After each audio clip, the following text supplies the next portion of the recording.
दिलान,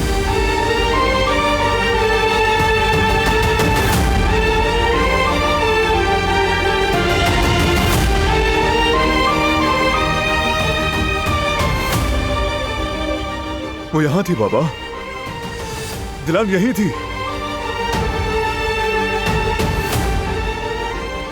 हम देर कर गए, हम देर से पहुंचे।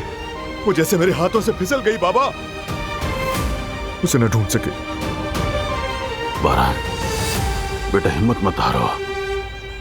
दिलान बहुत बहादुर है, वो छुपी होगी। उसे जिंदगी की अहमियत मालूम है और अब वो सिर्फ एक बीवी नहीं है, एक मां भी है। तुम्हारी अमानत संभाले हुए वो जानती है ये बात। बारान, यूं दिल छोटा मत करो मेरे बेटे। उम्मीद रखो, वो मिल जाएगी हमें।